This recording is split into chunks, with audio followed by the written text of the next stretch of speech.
So the next part is this. Rationality is not a power that you are born with. We think that we are rational. All human beings think that we are irrational. And we think that people who don't agree with us are irrational. They don't think clearly. They have too many emotions. But none of us are really rational. It's something that we have to learn. Rationality is something that we slowly become. Rational is something that we slowly become by learning how to be rational, by recognizing when we are being irrational, and by slowly practicing being rational. Eva.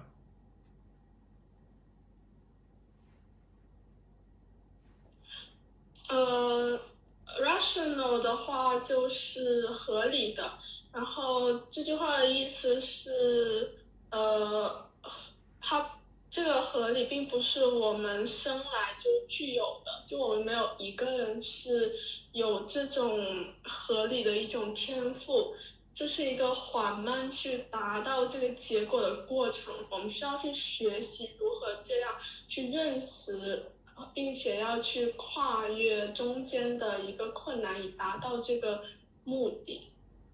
Yes, I'm finished. Okay. So now we're going to look at biases. Biases are these things, these beliefs that we have that cause us to be irrational.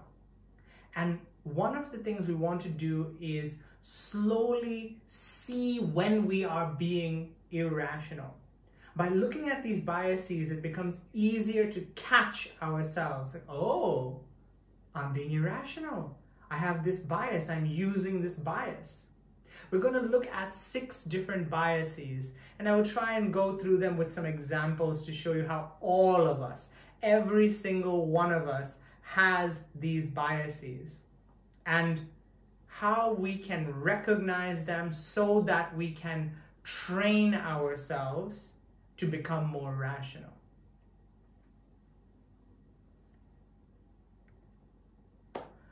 The first one, confirmation bias. I look at the evidence and arrive at my decisions through more or less rational processes. This is something that we all think, and this is something that we all do.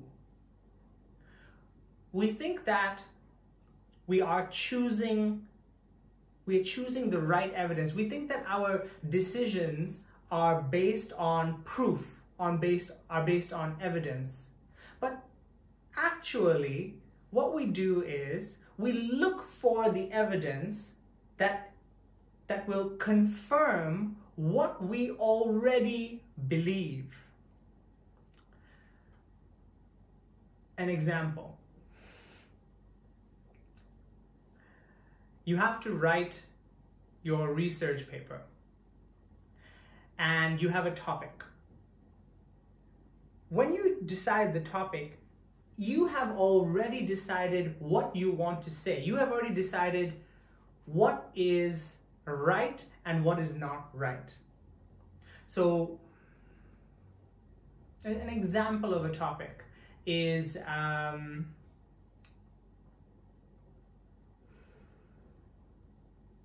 China's one-child policy, as an example. Okay, now of course this is an old policy and we don't have this anymore. But now let's say, for example, you have to write a paper on the one-child policy.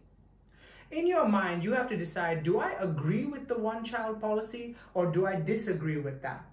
Now, whatever you decide, you are going to check the internet and you're going to find some papers or some research or some articles that will already confirm that you are right. And you will find these things and you will write all of these things and you will say, yes, it's true. But most people do not look at the other side. They will say, okay, fine, I agree with the one-child policy because it has this and this and this and this and this. But they don't want to look at what are the negatives to the one-child policy, because it will disconfirm what they believe. It makes what they believe harder.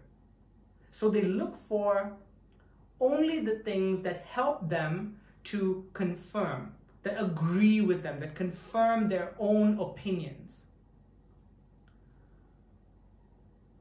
Another example, companies. If a company is not doing very well, often what they do is they will hire a consultant.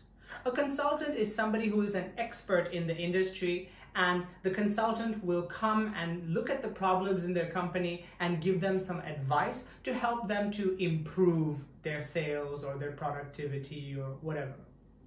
And very often what CEOs do is they use this bias. They already think they know how to solve the problem, and they will find the consultant who will just confirm their own ideas, who will just agree with with the things that they have already thought will solve the company's problems.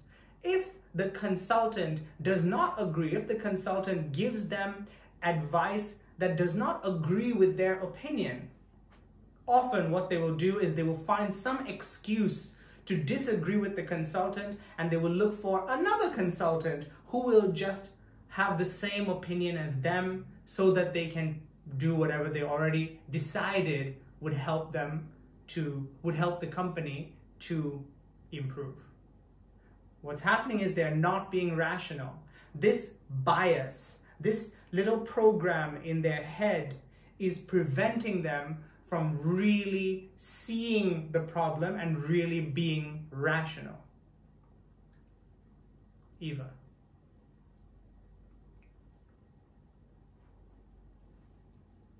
OK， 改一下，就是那个 rational 的话，合理性的话，或许译成那个理性会更加好。就是这段话的意思就是，我们在这个理性的时候，还会有一个被证实的偏见，就是在现实生活中，偏见会让我们变得不再理性。就我们普遍都会有一种偏见，然后这个如果改进的过程就是我们要去训练自己，去认识并且去改善这些已经证实的偏见，就是我们普遍拥有的，然后会基于某一种证据的，然后试图去不是试图，就是有些时候我们会在说话的时候就不经意的带了这种偏见，但其实那些我们所认为证明的这种证据都不过是我们选择去相信的。就第一个例子就是，比方说我们做一个调查，然后做那个话题，然后其实我们在做的时候就已经决定了，我们认为我们自己搜到的哪些证据是正确的，哪些是错误的。所以不管你支持的是哪个观点，然后你上网搜索的时候都会偏向于去寻找支持自己观点的一些证据，但是通常情况下我们会不想去看另一面，就是对自己的认为是消极的，因为它会颠覆我们的一种对于那种世界的认识，就颠覆我们本来应该就是一直信奉的东西。然后另一个例子就是一间公司，就如果说这间公司是就是经营不善的，然后他们会选择去找一个顾问去解决问题。但是通常情况下呢，就是那个公司的那个主管，就是他已经有那个解决方式了，所以他们会找顾问都会是让那个顾问去证实他们的观点，让那个顾问去支持他们的观点。就如果那个顾问是不同意，就认为你这个不好的话，这主管就会很努力的去想用理由去说服这个顾问，就直到这个顾问同意。如果这个顾问一直不同意的话，他们选择去换一个顾问，然后以达到用自己的那个主见去改进他们的公司。所以说他那个是偏见的话其实一直存在的，就他有时候会去某种程度上属于干扰的那个理性吧，就是这样。Yes, I'm finished. Okay, one more.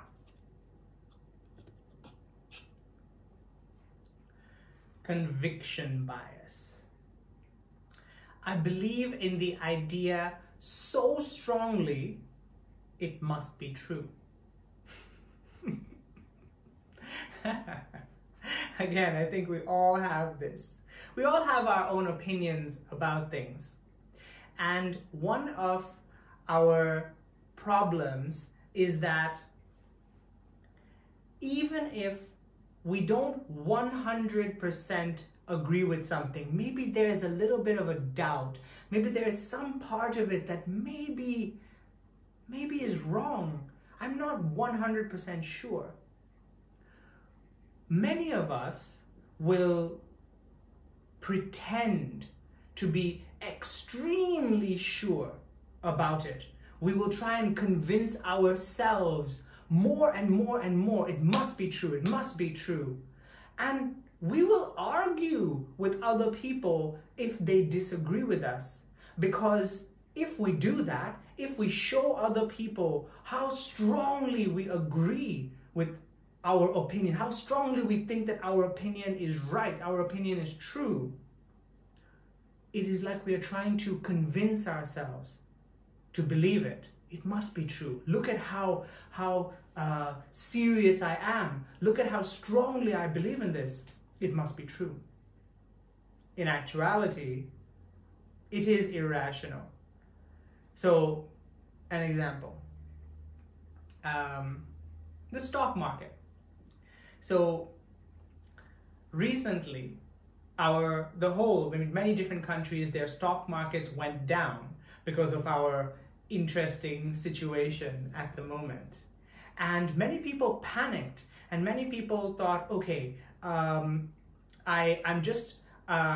know that if the stock market goes down, it must go back up eventually.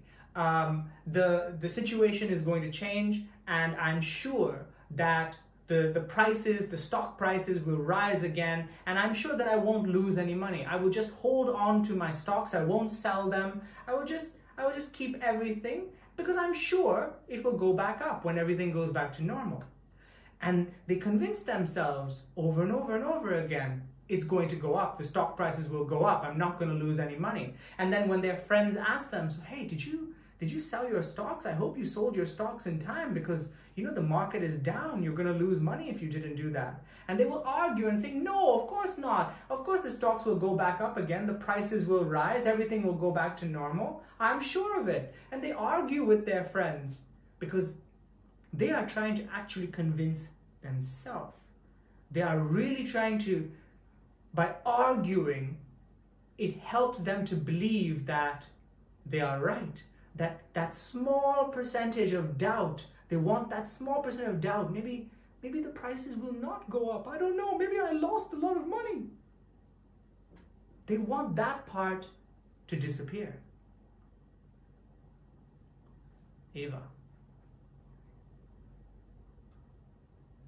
OK， 就是 confirmation bias 就是一种坚定的偏见，就哪怕我们不是100%同意某个观点，就可能会有1%的可能性这个观点是错误的，但是大部分时候我们都会选择非常非常的相信这个观点，而且会随着时间的推移，我们会越来越相信这个观点，并且会让更多的人也去同意这个观点，因为如果让更多的人了解到你对这个观点是非常非常信任的话，然后当他们也同意这个观点的时候，他们会认为你是有点像比较就比较好，比较聪明吧。然后就比方说吧，就是现在这个疫情的情况吧，就是打比方说，就是你买了很多股票，然后你就是在这个期间的话，你就不卖这个股票，然后你认为它会一直会上涨，一直会上涨，然后你就不会输钱，然后会一直赚钱。然后这个时候呢，就有个朋友来告诉你说你的股票跌停了，然后但是你仍然会相信它其实是一个涨停板来的，并且你会开始去跟他们争论，然后争论，然后告诉他们，其实你的股票是非常非常有潜力的，还是会让你去一直赢钱的，就虽然你不会看它，然后在这种争论的过程中呢，你会更加的证实自己的观点，就是会更加的相信它，因为你也不希望这个观点会被推翻，所以它会一直不停的去加深，然后最后会形成某一种偏见。就如果这个观点被广泛的传播的话。Yes, I finished. Okay, thank you. Winifred, are you listening?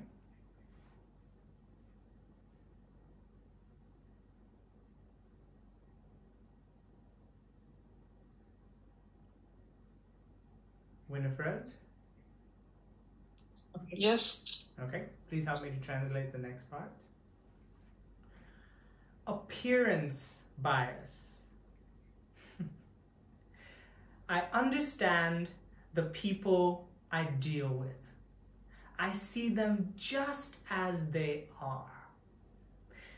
This is another one that we all have. So we tend to forget that, well, how about this? Let's start with this. When we meet people, we wear a mask, as you know. We all have personas. We wear a mask and we try and show them our best side. We try and show them how intelligent we are, how smart, how hardworking. And we forget that other people do this too. Everybody wears masks. They appear the way they want us to see them. It's not actually the way that they are. And we think that based on what we see, based on their first impression, that is who they are. And this causes many problems. Another thing here is called the halo effect. The halo effect is this ring which is on top of an angel. The halo effect in human beings is where we think that beautiful people or handsome people, successful people, we think that these people are better, that there is something amazing about them. We automatically think that they are good people, they are honest, they are trustworthy. But again, we forget that they are just showing us their good side, that actually they are human beings, they have their own problems. They might not be very honest or very trustworthy. They might have lied, they might have cheated to get where they are. They might have done all kinds of terrible things. An example. So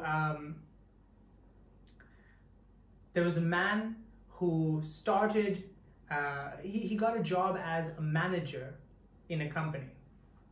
And he was a very attractive looking man. He was tall, he was strong, very healthy looking. And he was quite intelligent. And he slowly moved up. He went from the manager to the supervisor to the vice president, and eventually he got the job as the president of the company. And when people looked at him, they thought, yes, you know, he's an amazing human being. He must be really, really intelligent. He's so successful. But they didn't know that when he was the manager, he used to take advantage of all of his employees. He used to make them do the hard work, and he used to tell the supervisor that he is the one who did all of the work. And he continued to do that when he became the supervisor. The reason why he became the supervisor is because he told the president of the company that his supervisor was dishonest, was stealing money from the company. So they fired the supervisor, and that's how he became the supervisor. Of course, people don't know that because he looks like a very honest and a very hard-working person. When he became the vice president, he started taking money from other companies, from the government, because he started paying money to the government and to other companies to get more business, to get contracts so that the company would become more successful. Of course, you're not allowed to do this. This is what we call under the table money. But he looks like a very honest person. And so we all have this kind of bias. We all think that based on the person's appearance or based on their impression, that is who they really are. And it causes us to be irrational. We have these positive emotions that we associate with them. And that causes us to be irrational. We don't see them for who they really are. Winifred. 就是我刚才说这个是一个关于就是关于人的外貌的一个偏见，然后就开始就是说，就像我们之前说的一样，就是看每个人的时候，其实每个人外面都是有一层面具，就是人们都倾向于展现自己最好的那一面，然后比如说展现自己是很有智慧的，或者是很漂亮或者怎么样，但是有的时候我们就会忘记在我们自己展现给别人这一层面具的时候，别人也会展现给我们那层他们自己的面具，就并不是代表了他们的真实面，然后这就会导致一些问题。就比如说有说什么 halo effect， 然后就是说你比如看到一些长得很漂亮的一些很帅的，然后或者是什么成功人士，然后你就会自发的觉得他们是更好那一类人，然后他们就是比大多数人都要好，就认为他们值得信任。但是有的时候人们就会忘了他们只是在表现他们好的那一面，然后他们那个阴暗面其实并没有被我们看到，他们的整个人其实也并没有我们想象的那么好。然后刚刚就是有一个例子，就是说有一个男的，他最开始他最后得到了一份工作，就是一个公司的经理，然后这个人看起来就可能比较有吸引力吧，然后可能也长得不错什么的，然后也看起来比较聪明，然后他就慢慢的升职，到最后就是终于升了几级吧，然后最后做到了一个就是国家的总统，然后大家都挺喜欢他的，就觉得这个人很值得信任。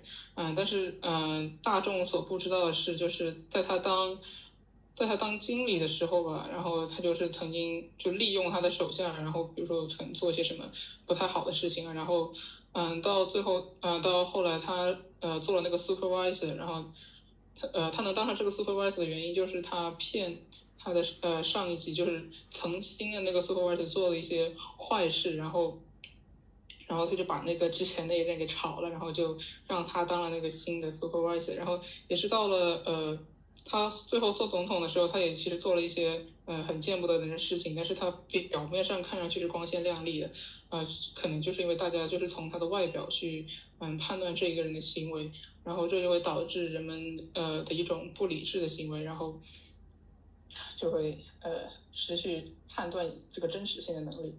Okay, I finished. Okay, one more.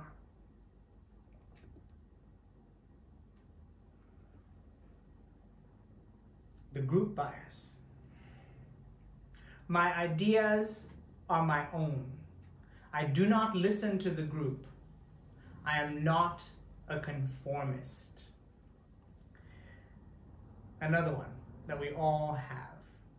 We like to think that we have our own ideas. We don't follow other people. We are unique. We don't do what other people say we should do.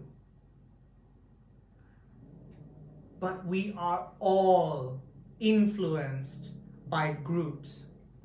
When we are in a group, we seem to just automatically make decisions because the group has made these decisions.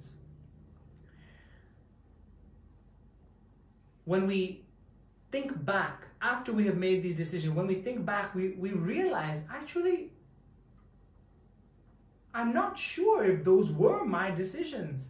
It seemed right to make those decisions at the time. Everybody else was doing that, so I just thought it was the right decision. I didn't really follow them. It was the best decision. I know that's why other people were doing it, and that's why I decided to do it.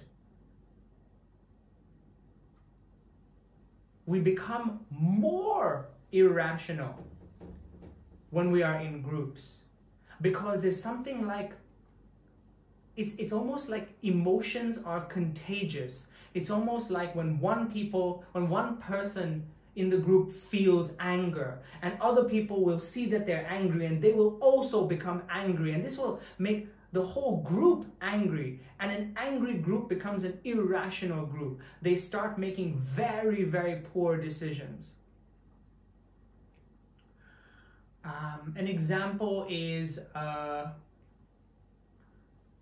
party. In a party, there's a party in a bar, and maybe there's a few people in this who are sitting around the table, and they're having an argument, and of course they're drinking, and I don't know, maybe the waiter or the waitress comes to them and says, hey, you know, you guys are a little loud, would you mind being a little bit more quiet? You're causing a scene. And the person who he says that to starts to become a little bit angry and starts to abuse the waiter.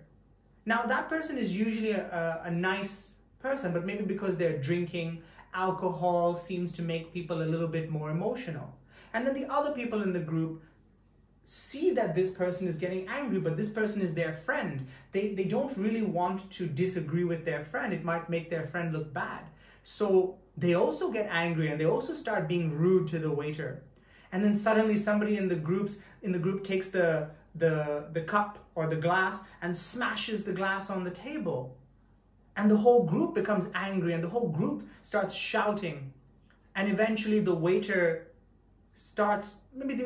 tries to calm the person down, to calm one of them down, and the person hits the waiter, and then other people who work in the restaurant come and try to stop the fight, and there's this huge fight that breaks out, and you're sitting there, you're one of the people in the group, and you don't even know why, but now you're fighting and you're angry and you're breaking things in this bar, and you don't realize that that wasn't really your decision. You are just following the irrational decisions of the people around you, of your friends, of the group. Winifred. 然后这个好像就是这个group bias， 就是他就是说就是比如说我不是一个墨守成规的人，就是我不愿意听从别人的这样一种东西，然后就是不想听从别人的意见，然后就说我自己是一个非常独特的一个个体，但其实事实是我们都被一个团体影响，被一个 group 影响，然后有的时候我们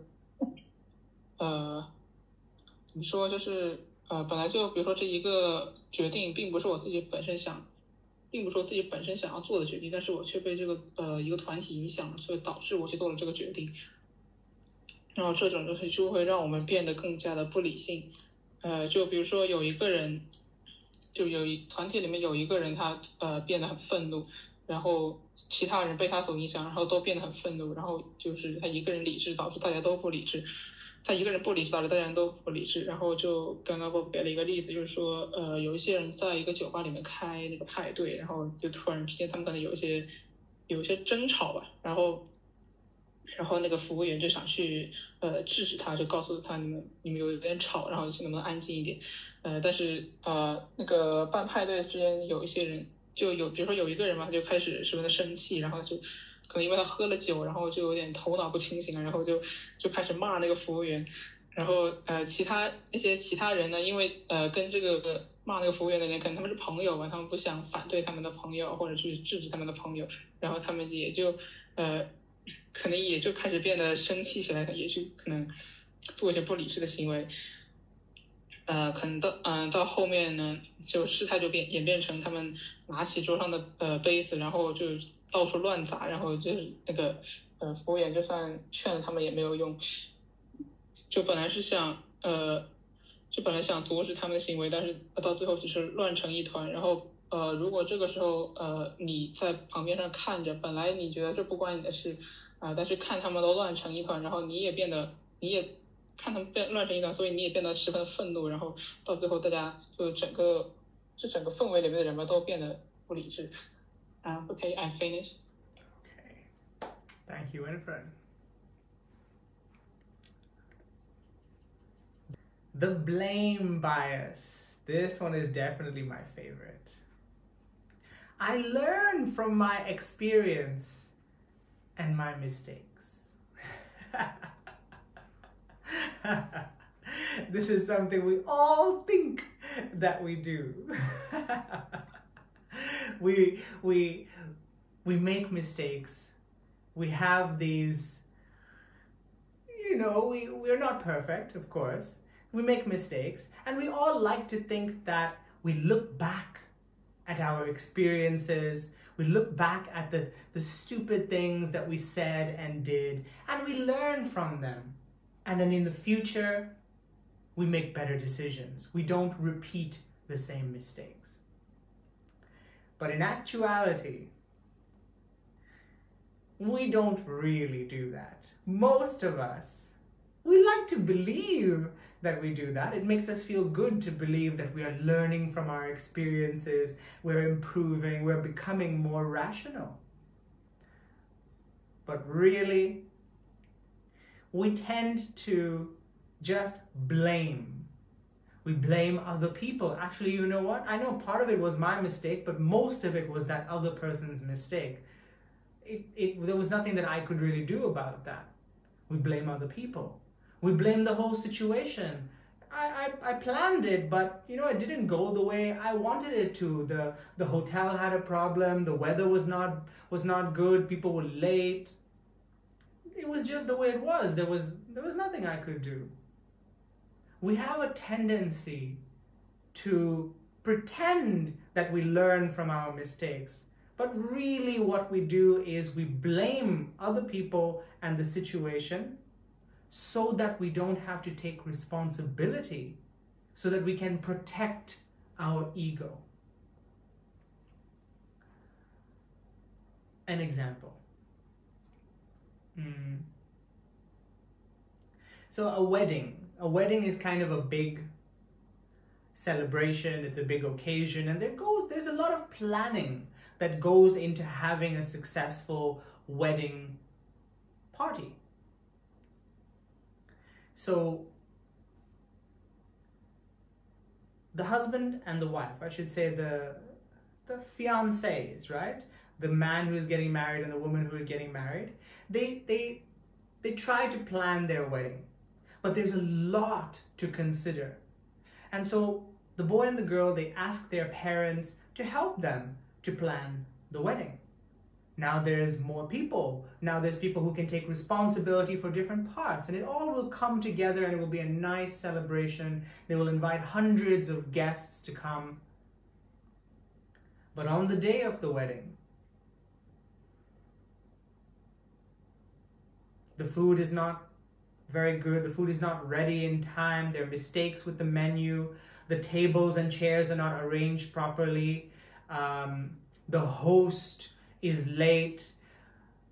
The weather is bad. It rains and the bride and the groom don't have umbrellas. So the bride's makeup gets messed up. Her clothes become ruined. And instead of taking responsibility and saying, well, actually I made a lot of mistakes. I didn't plan for all of those situations. I didn't think that those kinds of things could happen. And actually it is my fault. What they do is they blame their parents. It's their fault. Why didn't they think about these things? I have so much to think about. There's so much pressure. They blame the hotel for not organizing things properly. They blame the host. They blame the weather. It's just a bad day. We all do this. Of course, it is irrational. Our emotions get the best of us. We get angry, we get sad when things don't happen the way we want them to. Betty.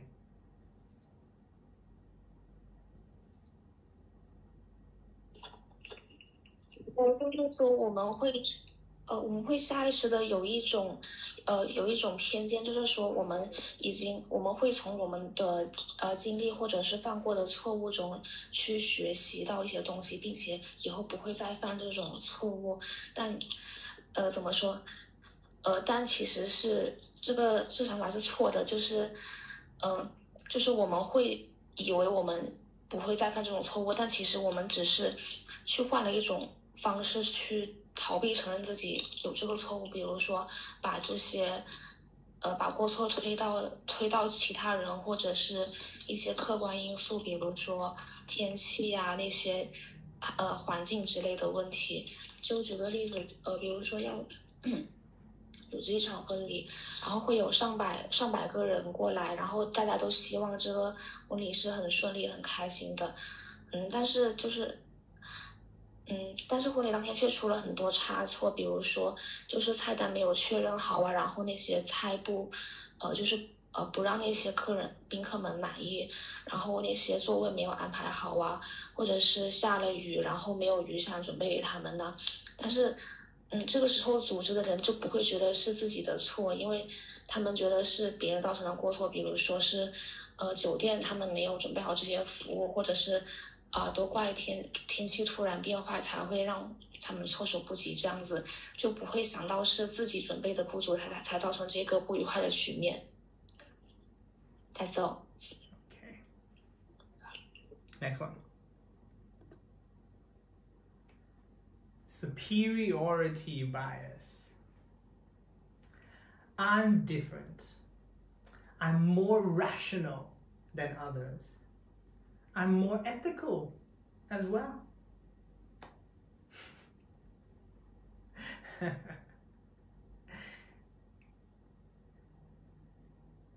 We think that we are more rational than other people because it's much easier to see other people's flaws, to see other people's imperfection and their mistakes.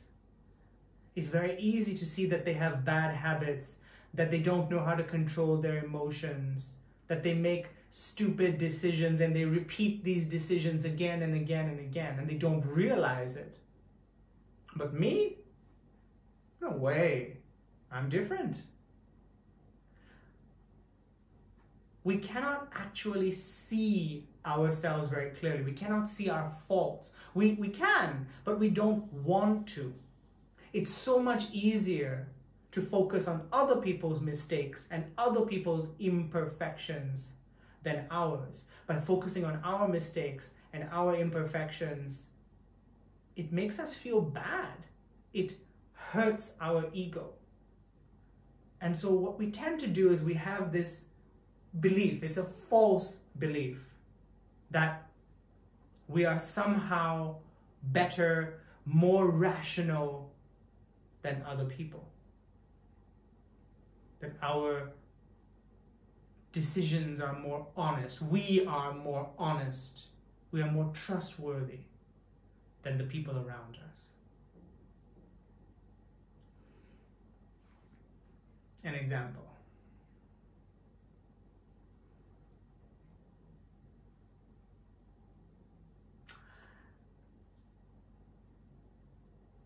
So we have the marketing department of a company. The marketing department is a small team.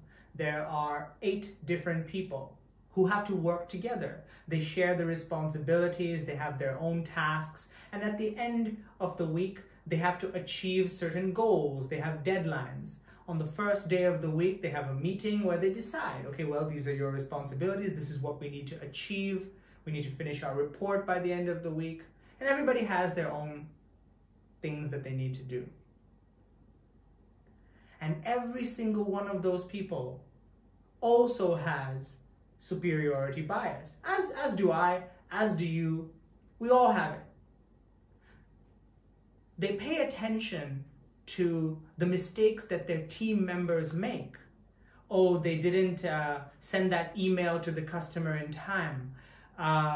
They quoted the wrong price. The customer got angry at them and they didn't know how to handle that situation. They're looking at other people's mistakes and thinking that, you know, if I was doing that job, if I had those responsibilities, I would do it much better.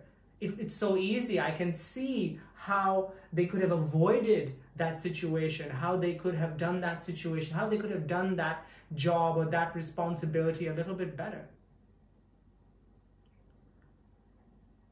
But every single one of them is not perfect. Every single one of them makes mistakes. Every single one of them is irrational, and their emotions make them say and do silly things. But they cannot see it. They can, sorry, but they don't want to see it. They have this superiority bias. I'm better, of course I won't make these kinds of mistakes. Betty.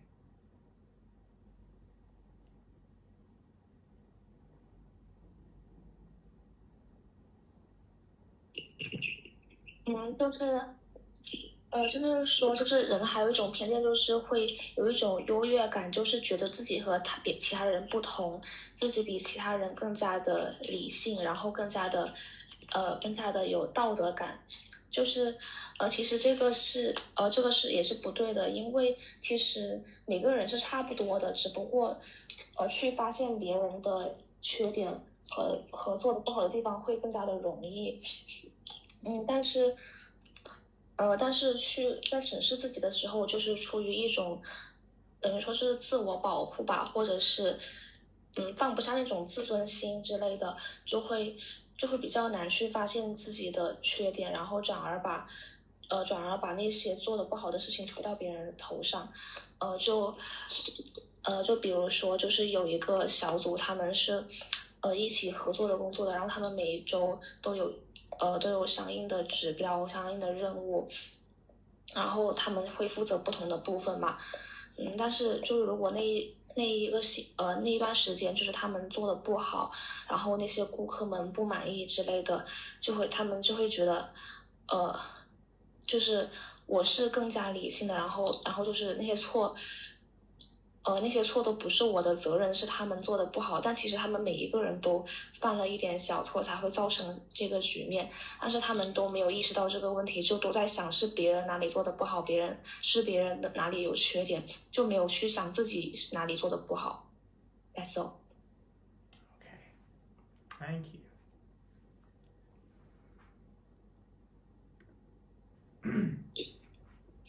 So, strategies for improving rationality.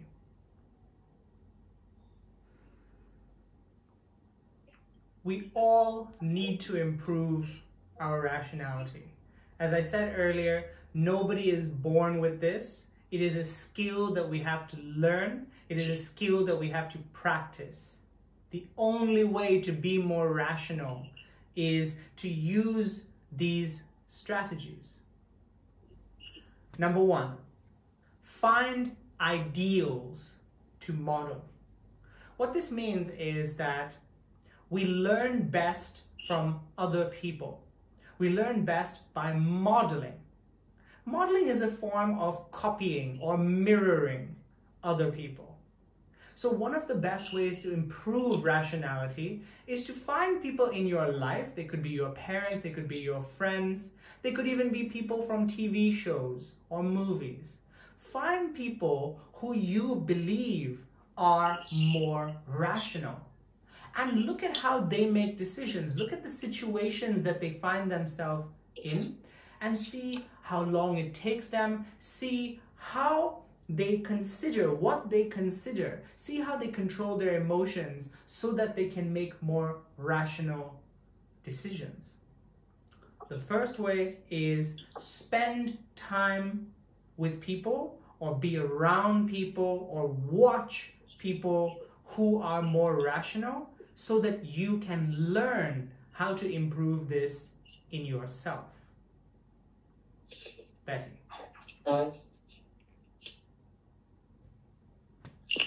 就是这里是在介绍一些去提高我们的这个理性的一些方法。就第一个方法是去找身边的一些理想的榜样，就是比如说你日常生活中有一些你确定他们肯定是那种比较理性的人的，然后这个时候你就可以花时间去观察他们平时是怎么做的，然后他们需要花多少时间去判断，去对一个事物做出结论，然后他们是怎么样行动使自己就是怎么样使自己的行动处于就是理智的控制之下的。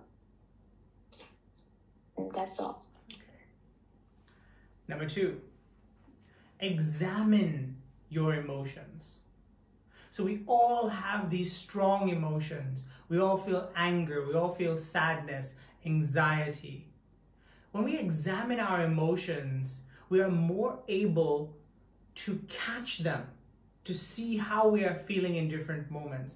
One of the best ways to examine your emotions is to have a journal or a diary and to write down the situations in your life and write down the things that you are thinking and the emotions that you are feeling.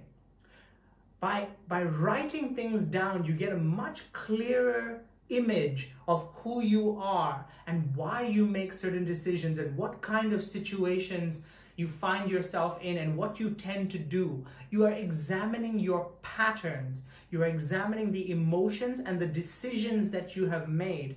And you're just looking at whether they are good decisions or they are bad and why you made them. What was the emotion that caused you to make a certain decision? Examining emotions allows us to have more control over the rational mind, because we can catch ourselves the next time we are feeling that same emotion and we know what kind of decision we are going to make and whether it's going to be a poor decision or not, and how to change our decisions even though we are feeling those same emotions. Betty. 就是第二个方法就是要去检验我们自己的情绪，然后比较好的一个方法去检验自己的情绪就是去平时去做一些像日记啊之类的这样的一个写作，就是要去记录自己在什么情况下会去做什么样的决定，然后是因为自己什么样的感受才会去做这样的决定，然后就是要把这些你认为有必要记录下来的这些事情要记下来，然后这样子的话，你下次再遇到相同的情况，你就能回想起来我上次是这样子去行动的，然后我上次这样的行动导致的后果好不好，这是不是一个好的决定，然后这样子的话就可以使自己的举动要有更好的结果，就这样子。That's all. Number 3, increase your reaction time. This is an interesting one. Increasing your reaction time means do not make decisions immediately. Give yourself time to feel the emotions, to allow the emotions to come up and then to disappear before you make decisions. You could leave the situation and then come back and make the decision later. You could just sit and breathe for a few moments to give yourself time before you react. Often when we just react, it's because the emotion is controlling us to immediately make a decision. It's going back to that limbic brain and reptilian brain idea. The limbic brain has the emotions, the reptilian brain reacts immediately. What we are trying to do is, okay, get that process going, but then give it time to calm down. Find any way to just slow it down, calm it down, so that it can become less active, so that the neocortex can start processing the information, can translate it. It can then decide, okay, is this the right decision? What about this one? What if I do that? It can start calculating, and it gives you more of a chance to make a rational decision. Betty. 就是第三个去做明智的决定的方法，就是去增加我们做出反应的时间。就是一般可能我们会觉得就是比较机灵的人，他们是会有一件事就很快就做出反应应该怎么做，但其实不是这样子的，就是因为我们一接收到这个信息的时候，我们大脑没有足够的时间去反应，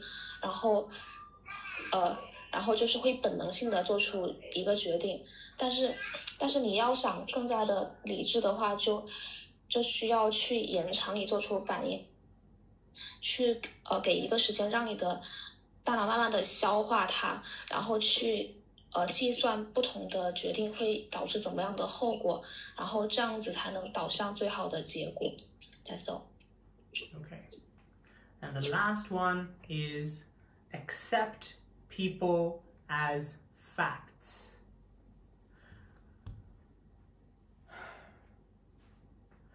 People will often say and do things that will cause us to react with an emotion. If we react with anger or with sadness, what's happening is that we are judging the person. Why is that person saying that? Doesn't that person know how that harms me, how that affects me? Doesn't that person know how rude that is, or how offensive it is? We're not fully accepting that is just who the person is.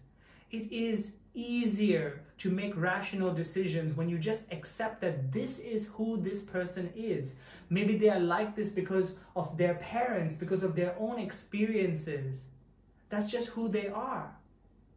When we accept the person for who they are, and we stop trying to judge them, we stop trying to project onto them what we think they should be like.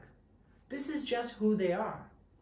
It helps us to process the emotion quickly so that we can become more rational. We can speak to them in a more rational way so that we can make rational decisions related to them. Betty. 最后一个方法就是去把他人当成一个既定的事实去接受，就是可能你日常生活中身边有一些人，他们比如说比较粗鲁，比较没有礼貌，然后他们让你感觉到不舒服，然后这个时候你就会，其实你是已经对他们形成了一种偏见，并且处理他们相关的事情的话，就会带上自己的一种情绪，这个时候就是不理智的。就是你可能会想他们不能这么做啊，我觉得他们应该怎么样比较好，但是其实他人是不会因为你的想法或者是你在那对他们说一些什么话就去改变的，所以你要改变你的观念，就是要认为别人是怎么样就怎么样，就是我已经知道这个人是怎么样的一个样子，是怎样的一个人，然后他们的性格就都已经是既定的事实，就是不管我怎么想都是没有办法去改变的，所以我做关于他们的决定的时候，就是要根据他们原有的性格，他们最真实的性格去等于说是放入自己的考虑之中吧，就是把他们的这种你感到不舒服的地方也或者是他们本身的性格也放到自己的考量之中，然后才能就把他们当成一个要考虑的因素吧，然后这样子才能做出更明智的决定。That's all. All right. Thank you very much.